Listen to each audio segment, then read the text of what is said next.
If your goal this year is to grow your brand, your business, or your bank account, there's one skill that all of us have to use. There's one skill that I want you to point all your attention at, and if you did, it would literally make it to where you would never have to even worry about selling anything. You'll never have to worry about how do you get invited on stages to connect with people that inspire you if you learn this one skill. Speaking. Public speaking is the greatest fear people have. There is no fear like public speaking. Public speaking and fear of falling. There is no way to eliminate fear of something you haven't tried. So you have to actually do it to eliminate the fear. You need to fill your fridge with more information.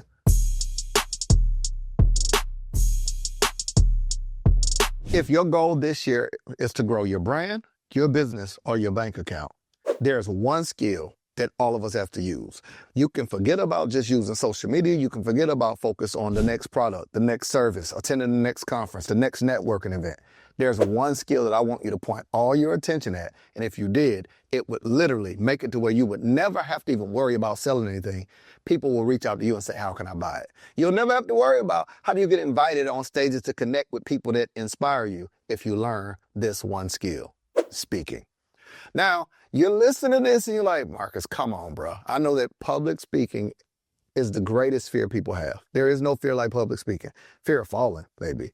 Public speaking and fear of falling. But why is that? I think most people fear public speaking because most people are not sure of what I call your inner voice. Because that's what I want to break down in this video. I want to break down to you, how do you eliminate that fear and how do you use that to propel your brand where people can say, man, I like him, I know him, I trust him.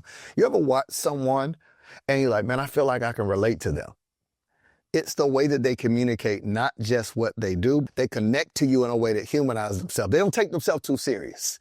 So I want to show you how to do that because it's the thing that, like right now, it lowers everything. It changes everything. It speeds up everything. Like I'm watching people that go from nobody knowing them to being a household name from one speech. I'm watching people who used to struggle to grow their business to now, every time you look up, they're on someone's stage generating money. So here's what we do first. You eliminate the fear of public speaking. But like, number one, eliminate the fear of public speaking. And how do you do that?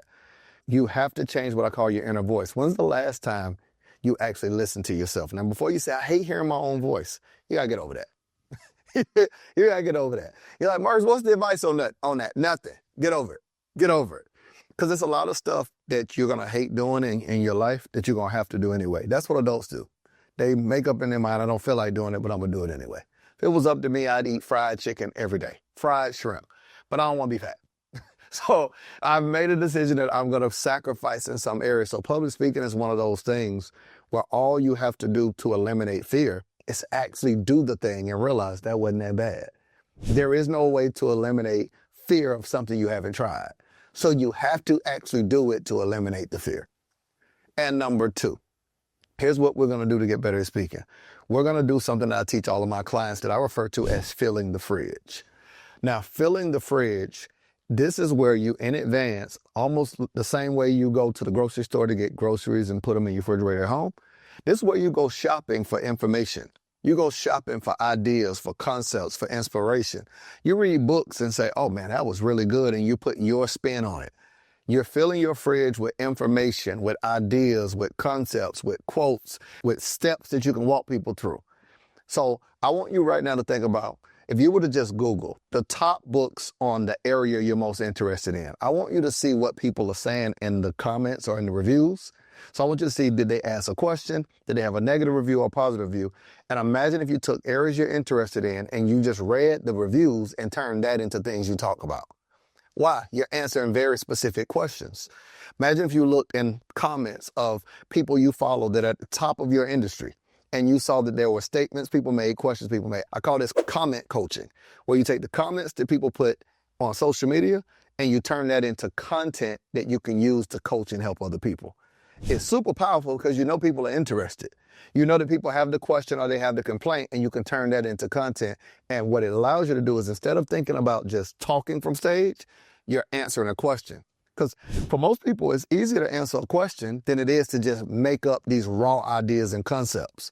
So I want you to take questions that people have from testimonials, from reviews, from comments, and turn that into content and go deeper with that. That's how we're going to fill our fridge. So every time we're getting ready to speak, We can just reach right inside of it. Now, you're like, Marcus, where do I store this stuff? Where my your phone. You're going to create a folder in your notes section, and you're going to name it fridge. And it could be your idea fridge. This is where you place ideas. This could be your content fridge. This is content you're going to produce. This could be your story fridge, stories that you're going to create. You're going to build out a fridge for speaking surrounding ideas you're working on, stories that you can tell, things that you're currently studying. And when you put all those together, your speaking is going to be a lot better. So the first thing I told you is overcome the fear of public speaking. You're going to do that by getting over yourself. The only way to get over fear is by doing the thing and realizing it wasn't that bad. And number two, you're going to fill your fridge. And number three, I want you to get in the habit of actually recording yourself speaking. Like you got today.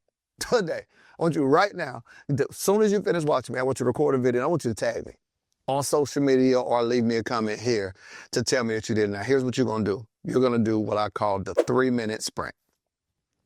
You're going to film for 3 minutes without pauses, without editing yourself. Wait, before you say, okay, without pause, without editing yourself, I want you to press record, put it on a timer, and say go. Speak for 3 minutes on whatever topic you would speak on if you were invited to speak. You're like, Marcus, why would I do that? Because I want you to see how long it takes before you run out of information, because that tells you you need to fill your fridge with more information. If you can't talk on your topic, if you say, Marcus, the thing I'm the best in the world at is branding, find the thing you're the best in the world at. Okay, forget best in the world. Go to the link in your bio. Go to your bio and tell me what it says. I help people repair their credit. Talk about credit repair for 3 minutes. Go to your bio and say, I'm a brand specialist. Talk about branding for 3 minutes. Whatever your bio says you do, talk about that for 3 minutes. Now, if you cannot talk about it for 3 minutes without getting stuck, it tells me that you're promising me something that you don't actually do, fam. So you do know that whatever you put in your bio should be the content we expect to see on your page. Your bio is the label. It tells people what to expect. So if you say that you're a hotel, I don't expect you to be a restaurant. So take whatever's written in your bio, and I want you to talk for 3 minutes straight. That's it, 3 minutes straight. And then you're going to watch that video, and I want you to be able to critique yourself to see how clear you are. Now, here's how you're going to score yourself. You're going to score yourself in 4 ways. Number 1, is the thing I was talking about clear? Can someone listening to it without me explaining it be able to watch it and it's clear what my thought and my intent was? Like, was the intent you had for the person clear? So number 1, was it clear? Number 2, did you present the information in a way that best represents your brand? That's the way you're going to score yourself. Now, each of these you get a point. So 1 point for clarity. 1 point for if the thing I'm saying I'm speaking about for 3 minutes, does this clearly portray my brand? You get a point for that. Number 3, here's what I want. Can a person watch that video and go actually do something that changes their life or changes their situation or any of those things? If the answer is no, then that means you filled those 3 minutes with just vague information. And the 4th thing I want you to gauge it by is what I call your inner scoreboard. How did you feel when you did it? Did you feel off? Was it fun? Was it exciting? Do you feel like you failed? You're going to get a point for each of these, and what I want you to do is at least score. I want you to score a 4. But be honest with yourself, because this tells you what to work on. So if you scored a 2 out of 4, work on the other 2 areas. If you scored a 1 out of 4, work on the other 4 areas. And this is the number 1 skill that every business owner, every entrepreneur should develop is speaking. And here is a way that you can do that. I hope this video has been impactful for you. Remember, the greatest sales strategy is speaking, and getting better at speaking is getting better in business. In the description of this video, you're going to see a link to a couple things you can get access to, everything from an assessment to some upcoming trainings. We'd love to invite you to join me for 2 days for entrepreneur, speaker, sales, and speaker training, where we practice podcasts, we practice panels. You get a chance to actually practice speaking, but here's what's amazing. I give you the script, you fill in the blank, and I show you exactly how to do it. So I teach it to you, you fill it out, and you get a chance to do it. So we'd love to see you there. If I can be of help to you, I'll see you in a minute.